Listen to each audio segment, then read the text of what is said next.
Hello and welcome to The Coming Conflict. My name is Tom. Today is September 8th, 2024. This is my first video in a while. As you can see, I'm in a new spot. I got a new little studio setup going on. I am officially a proud citizen of the state of Kentucky. So let me just make sure that everybody can hear me because, again, I'm using some new stuff. Um, if if this is the first time you hold on, I'm sorry. All right, so my intro music's not working, but that's all right. We'll get that figured out. So it's been a while since I've done a video, and I just want to touch base, do proof of life. I enjoy making these videos. I only do it for that reason, for the enjoyment of it, because I enjoy doing it. And there's not really been that much as that has happened insofar as heavy political news or scandal. But I think that in and of itself is a story. And let me explain to you why.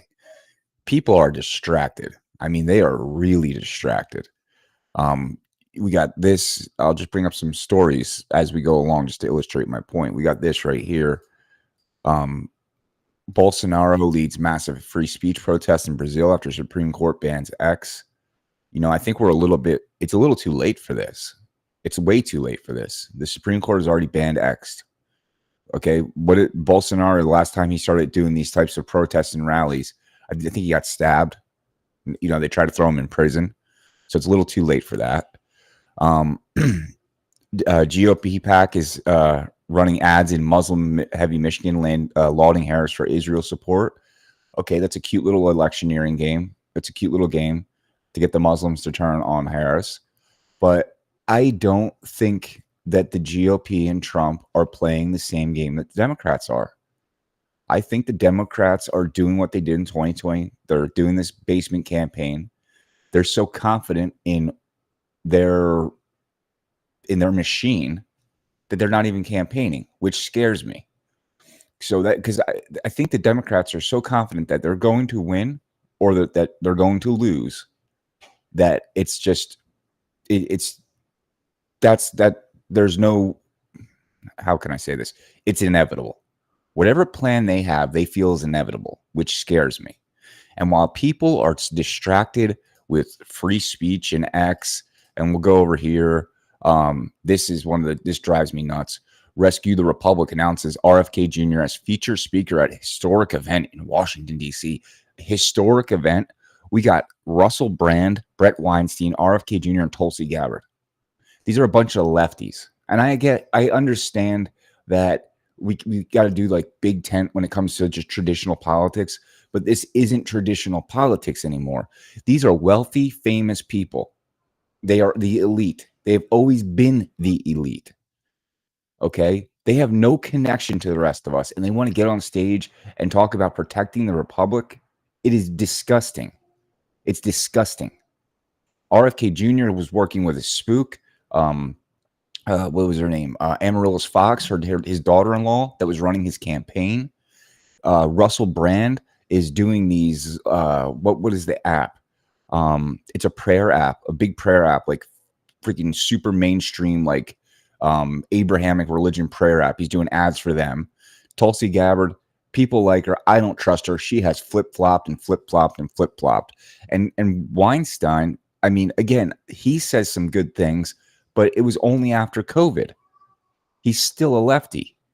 So it's like, are we just going to surrender our values one piece at a time and let more and more of what makes America first, and what makes MAGA slip away, and let more and more and more people in to influence the direction of this movement? Because, folks, listen, this movement is the only chance that America has to survive. And I've said this time and time again. I think we're past the save America phase. I think we're on it's a foregone conclusion. Something bad is going to happen. God willing, it doesn't. I don't want anything bad to happen. But at just, reading the tea leaves, it seems inevitable that something bad is going to happen. So it's a foregone conclusion. I said this 100 times. Maybe we should start planning to rebuild the republic, not rescue the republic. Maybe we should start planning to rebuild the republic. because that's how these megalomaniac, cartoon supervillains operate. They swoop in when the crisis occurs and they offer a alternative. They offer a way out of the crisis, and the way out of the crisis is always far worse than the crisis itself, i.e. communism. Even if you can call whatever is happening right now communism, but it's the only word we really have. Techno-fascism. So everybody's asleep at the switch. Donald Trump is doing rallies. He's doing podcasts. Good. But at some level, I feel like even though he's had his name destroyed, they've tried to take his businesses away from him. They've tried to throw him in jail. They have tried to assassinate the man. At some level, I still feel like Donald Trump, it hasn't fully sunken into him yet just how dire the consequences of this election are. This is it. This is for all the marbles. And even if Donald Trump wins, I think, like I said, the Democrats are so confident of their plan. To them, it's a foregone conclusion. If Trump wins, they have that magic switch they're going to flip, and the economy is going to come crashing down around everybody and blame it on Trump, and then they'll come in with a solution. Or Donald Trump loses, the right gets pissed off, and then same exact scenario, flip gets switched. Economy collapses, blames it on the right's riots and insubordination, and they run in and they rescue and they introduce their CBDC. Because just because we haven't been hearing about the Great Reset, and just because we haven't been hearing about the World Economic Forum and Klaus Schwab, doesn't mean that these people just went away. All they did was they got rid of Klaus Schwab because they realized how unpopular he was and how he became a meme. He was a living meme, a bad meme for evil. Like he was just a personification of evil. So they got rid of him. But they're still going on with their plans. I showed you a couple videos back about the UNAI agenda. We got all of these little just petty stories going on, and I don't hear anybody talking about the severity. I mean, how many days are we from the election right now? What are we? It's November 5th, so we're about 60 days from the election. 60 days from the election. Then we have the however many days it is between November 5th and January till the inauguration. And that's going to be hell. That's going to be pure hell. Let's see. Let's just go through some of these stories and let's rip them apart and just let's talk about how irrelevant they are and how come nobody is focusing on the hard truth that we have a major problem. Houston, we have a problem. Houston, we have a problem.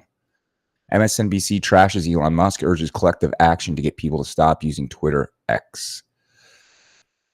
Okay. So again, Elon Musk, he's our hero. He's our Captain Planet. He's the one that's going to save the world along with Donald Trump. No, man. No. Go back to Elon Musk's Twitter timeline, not even, 3 years ago? And he was talking about inclusivity and diversity, equity, and inclusion, and how it's okay to be trans and gay. The dude just says what he needs to say to get by. He's a charlatan. He's a charlatan. Again, go back. There's a video I did way over a year ago called The Grand Plan for the Bluebird. Watch that. I go through all of Musk's businesses, all of his ventures, and how they do not do anything but serve the greater power structure and not the people. Let's see. This one's cool. Mountain giant. Colorado hikers snap a picture of alleged 20-foot creature scaling the side of a cliff. Well, as I'm sitting here complaining that nobody's being serious, I would like to read this story with you. It seems interesting. I haven't heard this yet. A little ode to my I Want to Believe poster behind me. You see this picture here, this guy. It looks creepy, but with AI, who knows? You and I might as well agree right now that there is no such thing as a Bigfoot. However, the more we learn about our planet Earth, the more we realize just how little we actually know about it and how many species are still out there undiscovered. So maybe, just maybe, there's some sort of gigantic humanoid creature still not part of our present official scientific roster of species. Case in point, 2 American hikers were left astonished after encountering what can be described as a frightening 20-foot tall figure that is seen clinging to the side of a Colorado mountain. So it's cool. I like stories like this because it provides levity. I think we have to define these words. Distraction versus entertainment or levity. Like, I love UFOs and the paranormal, and I know that can be a distraction, but it also can be entertainment. because you can't just focus constantly on politics. You can't just focus constantly on the end of the world. And I mean, I'm not one to preach about it. It's literally like 80% of what I think about. But at some point, you do need a little bit of entertainment, a little bit of diversionary hobby. For me, it's the paranormal and UFOs, and going outside, outdoors, hunting and whatnot. But when we're talking about Elon Musk talking crap to MSNBC and Elon Musk and Bolsonaro take on the Brazilian Supreme Court, these are distractions. They're distractions because they seem like these big flashy events involving big powerful people, and there's crowds of people. They're distractions. It's too little, it's too late. It's too little, too late. This should have been dealt with through the court system. This should have been dealt with. They should have, if like really, if you want to, I don't agree with the idea of subverting a sovereign nation's legal system, even though I don't agree with Brazil's legal system. But Musk wanted to interfere before and not pull X down, Twitter down, and now all of a sudden he is, because they're taking some property away from him. It's an online resource. It's hosted in the U.S. Just close down your offices and continue to let it be accessible in Brazil. I mean, do like Alex Jones does. They ban a website, he makes a new URL and redirects to the old one. If Musk wanted to do that, he could do that, but he doesn't want to do that. He just wants to create a big headline, a big flashy event. He wants to get everybody all worked up. And at the end, nothing's going to change because Moraes, the Supreme Court justice in charge of all this, he's still going to be in power at the end of the day. Bolsonaro's still going to be deposed to power, and Lula's still going to be in power. And at no point are any of those people going to allow anything that they feel a threat to them, even though I don't think Twitter's a threat to anybody. Let's go over some more headlines. We had this terrible shooting in Georgia, and now this is, let me kind of define this. This is a tragedy, but it's also being used as a distraction. Let me clarify so I don't come across as heartless. It's a tragedy that these kids died, that people were injured and hurt, but it's a distraction in the way that they're making it into this constant moving thing. It should be as simple as tragedy happens, suspects arrested, court date set for this. That's it. Not this constant slow leak to keep people so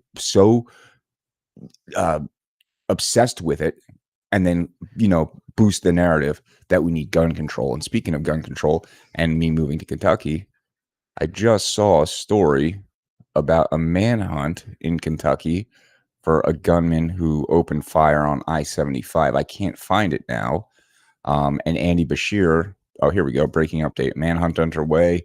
Numerous people shot on Interstate 75 in Laurel County, Kentucky. Person of interest identified. And Andy Bashir is a Democrat. Kentucky is a heavily Republican state. It is a constitutional carry state.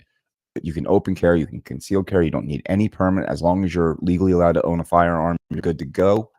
So this makes me nervous because Bashir is already coming out, denouncing gun violence and all this other crap. This dude's still at large. And you know that anytime stuff like this happens, the power structure, I'm not even going to say the Democrats, but the power structure uses it to crack down and take people's rights away. So that's scary. And this could be used as a distraction. Again, they can use anything as a distraction. They can use tragedies as a distraction. They can use, stupid political pandering ads as a distraction. They can use economic news as a distraction. Okay. Things that might seem really, really important in your head. They might seem like, oh, these are big events. These are big events. The economy, the jobs numbers, they're missing. They're raising up in Brazil. They're rising up. There's all this gun violence, and they're going to take our guns. At the end of the day, zoom out, 30,000-foot view. Do any of these individual events at this point have any effect on the direction and velocity of travel of the nation? No. We are on cruise control towards something, and I don't know what. Nobody knows what, but everybody can feel it. Everybody can feel it. We are on cruise control towards something awful. Something awful this way comes. And I don't know what it's going to be. People are saying civil war. I don't think so. I think the American people have become way too soft for that. There might be pockets of violence, like in the summer of 2020 and all the Proud Boy Antifa clashes that have happened over the years. That type of stuff might happen, but I don't think we're going to get to the point of, even organized, semi-organized, large, militias working together against one side versus the next. I don't think we're going to get there. I also don't think we're going to be put in COVID lockdown type scenario again, because people, they won't stand for it. And they won't stand for it. And half the country didn't go through, like, a lot of the people you hear talking about the COVID lockdowns can't relate to most of the rest of the country, because they didn't go through the lockdowns the way that everybody else did. Like in New Jersey, they did the lockdowns, they did the masking, they did everything. But then during that, me and my wife went to Florida after what's his name, DeSantis had lifted their restrictions, and I had a mask on in a liquor store getting beer, and I thought I was going to get put in jail. And it was just like, oh crap, I forgot I'm not in Jersey anymore. So a lot of the people in the country, and even other parts of the world, didn't all go through the COVID lockdowns, but they all heard about them. So I don't think it's going to be possible to pull that off. So no civil war, no COVID lockdowns. So the economy, I think, is what the attack vector they're going to use. They're probably going to have to crash it, and then they're going to have to introduce a new currency, the CBDC. This is the only way that they can wrest control, and it's the only way that they can. It's the only way they can do this bloodlessly. The only way they can have a bloodless coup against the people, the power against the people, is to seize the means of finance and seize the means of, take your purchasing power. They already control it through the banks and the Federal Reserve and debt-based fiat and blah, blah, blah, blah, blah. They already control all that. But if they can make it trackable and traceable, so, you can't even buy a firearm, you can't even buy ammunition, you can't even, buy red meat, that solves all of their problems. If you look at all of the things that the power structure wants to do, it's all solvable by CBDC.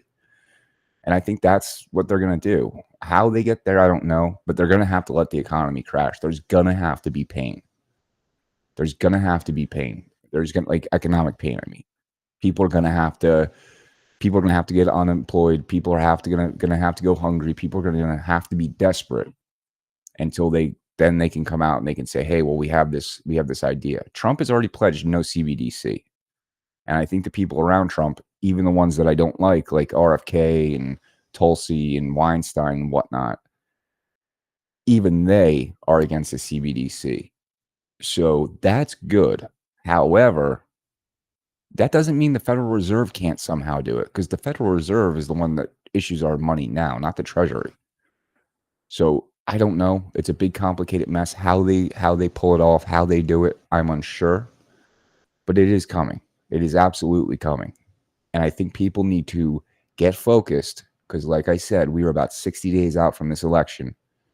And it is going to be an election unlike any other. And most likely, 2016 was our last election. Let's be honest. What's coming next is going to be the first ceremonial event in our new way of life and the new way of thinking that the power structure wants to lead us into. And I know this was a rambling video, but it's been a while. I didn't have any specific topics I wanted to cover. Let me just make sure there's nothing else that I'm seeing. Oh, here we go. And this okay. Now, I was just talking about the CBDC. Here's a headline. Russia and China's U.S. provoked payment problems caught most BRICS enthusiasts by surprise. So, in a nutshell, Chinese banks of all sizes have suddenly started complying with U.S. sanctions out of fear of secondary sanctions. This is, read the story, it's on Zero Hedge. Basically, it's just saying that, everybody was going rah, rah, rah. BRICS is going to have their own currency. It's going to be gold-backed. And then all of a sudden, China got scared and they said, yeah, we're going to actually start complying with sanctions on Iran and Russia because our economy's collapsing. Brazil, Russia, India, China, South Africa, these countries, they cannot agree with anything. with anything amongst each other. They can't agree about anything. They are such different nations. They are such different peoples. You know, you have a fundamentalist religious fucking whatever, like monarchy in Iran. You have some kleptocracy in Russia. You have a communist dictatorship in China. Brazil is like just a basket case, and South Africa has rolling blackouts. These countries, and India, it is okay. India's all right, but still very poor, very, very authoritarian, very caste. There's a caste system there. Like there's no economic mobility. So these countries, all they can agree on is they don't like the U.S. India aside, they can only agree that they don't like us. They can't agree on anything else. They're not going to trust each other. How the hell are they going to come together to create one common currency? Even if they come together to create one common currency, there has to be a central body that controls a fiat currency. Has to be. There has to be a central body that controls a fiat currency. How the fuck are they going to come together and create a central agency to do this? Every one of them is going to want to be the one in control of that agency. You know what I mean? And even if they do something like the UN Security Council, where the chair rotates every year, 6 months or whatever it is, then that's not going to work either, because the bigger country, the more powerful country is going to have outsized influence. So India, Brazil, and South Africa are going to be sidelined. It's going to be Russia and China battling to figure out who's in charge of this currency. It's not going to work. Then, not to mention, we have to make sure that we have to make sure that they have to make sure that the people adopt it more broadly, or broadly. The people have to adopt it. So it's just, I don't think it's going to work. I do not think it's going to work. I do not think this is the thing we have to worry about. But with that being said, you guys have a great day, and I will talk to you again next time.